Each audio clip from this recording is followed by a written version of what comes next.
Hello Sagittarius, welcome to Like a Tarot. Alamin natin kung ano ang kakaharapin nyo ng person mo sa taong ito, 2024. Pero syempre, meron din para sa mga single.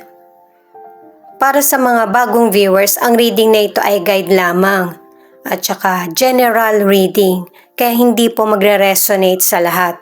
Kunin mo lang yung akma sa sitwasyon mo. At kung kailan mo napanood ang reading na ito, yun ang start ng 1 week reading para sa iyo. Ikaw na bahala magpalit kung si person mo ito o ikaw. Uunahin muna kita, mamaya na lang yung person mo. Ang bilis naman ipakita ng cards mo, Ace of Wands, Four of Wands at Queen of Cups. Itong cards mo ipinapakita na ready ka sa mga challenges na dumarating sa buhay mo. Kasi alam mo sa sarili mo na yung mga dumarating na challenges sa'yo may nakatagong growth, possibilities, at saka milagro. Ang ilan sa inyo hindi mo na ito inaasahan, pero nangyayari na lang. Ang ilan kasi sa inyo ginagawa mo na lang kung ano yung mas makakabuti. Sinusunod mo rin kung ano yung sinasabi ng nararamdaman mo. Nakadalawang cards ka na may mga blessings at milagrong nangyayari sa buhay mo. Sa career, maraming tao ang nagtitiwala sa iyo, sa kakayahan mo. At saka ang ilan sa inyo nag-travel para magtrabaho. Stable ang trabaho mo. At saka ang ilan sa inyo kung naghahanap ka ng trabaho, makikita mo na ito at mas papahalagahan. Single ka man or nasa relationship, nagustuhan mo yung person dahil sa itsura niya. At saka sa ilang single, yung next na makakarelasyon mo, pangmatagalan. Itong The Magician, pinapakita yung contentment mo sa buhay kahit yung mga nangyaring tagumpay sa nakaraan. At ang ilan sa inyo dahil nga sa kontento ka na sa buhay mo, mas gusto mo mabuhay ng simple at saka tahimik.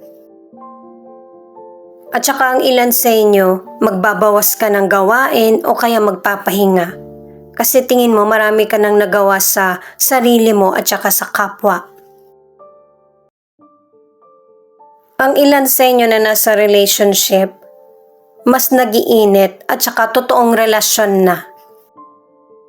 Mas magkakaroon ng matibay na pundasyon ang relationship nyo.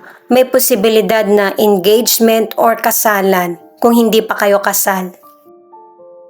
At saka nakadalawang cards ka na kahit may problem ang relasyon, ikaw yung nagdadala ng kapayapaan kaya nagtatagal kayo. Ito yung card ng person mo, Ten of Pentacles, King of Swords, at Five of Wands.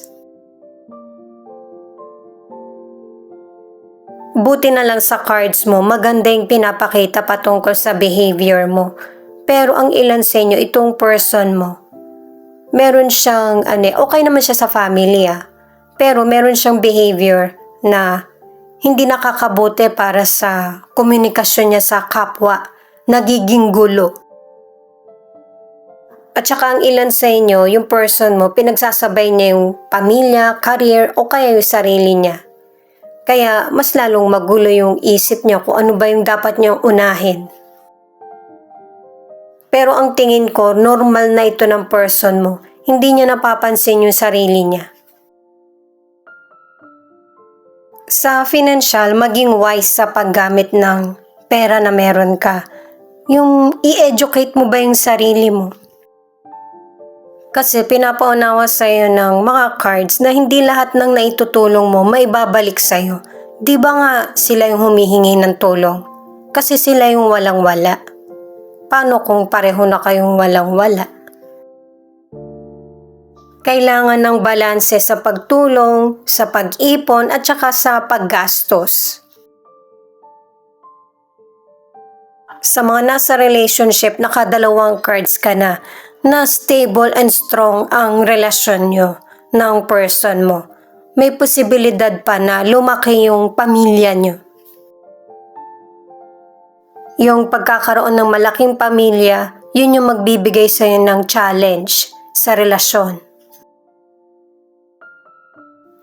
Itong Nine of Swords, ano man yung problema na kaharapin mo sa buhay, kailangan mo ng pahinga. Huwag mong pilitin yung sarili mo. Harapin mo ito ng isa-isa. Hindi mo makakaya kasi lahat. At saka kahit na intense or nakaka-pressure yung matatanggap mo na challenges sa buhay, malalagpasan mo pa rin ito. Marami pang darating pero makakasurvive ka pa rin. Sa relationship, yung sinasabing challenge, yun ay dahil sa hindi magkakapareho ng opinion or ng pag-uugali yung pamilya nyo, yung bawat isa. Pareho nyong balanse ng person mo ang sitwasyon. Ito yung message ng mystical card sa iyo. Possibility. Mas bigyan mo na atensyon yung mga bagay na pwedeng maging tama at saka yung makakaya mong makontrol. Ang next card mo naman, Pamper. Marami namang importante sa buhay mo pero mas pahalagahan mo yung sarili mo kasi yun yung pinakakailangan. Kasi nga nabanggit na meron pang mga darating na challenges. Kaya dapat talaga i-condition mo yung sarili mo. Para naman sa mga single, huwag kang mawalan ng pag-asa. Kasi may tamang relasyon, tamang tao na para sa iyo. Na pangmatagalan na talaga, kaya magpakasawa ka na habang single. Ito yung angel number mo, 555. Transformation, change, and exciting news is on the way. Kaya relax ka lang, huwag masyadong magpa-stress kasi may mga solution naman talaga yung problems mo. At saka sa mga single, yung potential person na makikilala mo, mature at saka stable na yung pamumuhay niya. Karelasyon na lang yung hinahanap niya talaga. Sa umpisa hindi kayo magkakasundo. Meron kasing agwat yung edad nyo or mas mature yung person kesa sa iyo kaya hindi kayo nagkakasundo sa ibang bagay. Na normal na nangyayari sa ilan. Ito naman yung mga cards mo sa solution kahit marami nang nasabing advice sa iyo. Page of Swords, Page of Cups in reverse, at Six of Wands in reverse. Sa mga cards na ito, ipinapakita na meron kang hindi kasundo. Nakadalawang cards ka na. Pero ikaw, nananatili kang tapat at totoo sa kung ano yung nararapat or tama. At saka ang ilan sa inyo, nakadalawang cards ka na tingin mo hindi naman dumadating yung swerte sa iyo. Patungkol man sa love life ito or sa career. Lalo na't ang ilan sa inyo may dumating man na swerte, hindi katulad ng inaasahan mo. At saka pinag-iingat din ang ilan sa inyo sa person na pinagkakatiwalaan. Sa health, kailangan ng healing sa emosyonal at mental. Ang ilan naman sa inyo, masyado kang concerned sa kalusugan mo at ito yung sobrang iniisip mo. Pero pinapakita na maganda naman ang resulta nito. Ang ilan naman, nagkaroon ka ng sakit pero napaglabanan mo. Ikaw na lang magbaliktad ng sitwasyon na maybe yung person mo madrama sa buhay, at saka immature, marirealize niya na ayusin na yung relationship niyo. Pero ikaw, enough na yung mga ginagawa niyang hindi tama sa relasyon. Hindi mo na gusto. Pero ang ilan na nasa relationship, papakisamahan mo pa rin yung person mo kasi natatakot ka na baka makahanap ka pa ng mas hindi magandang pag-uugali kesa sa kanya. Ang ilang single naman, nakadalawang cards ka na mahiyain ka talaga na person. Kaya hanggang ngayon single ka pa din. At saka ang ilang single sa ngayon dahil nga sa nagkaroon ka ng trauma sa nakaraan, hindi ka pa ready para makipagrelasyon.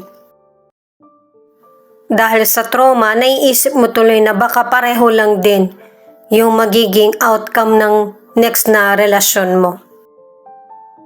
Ang ilan kasi sa inyo, meron kasing person na naging unfaithful.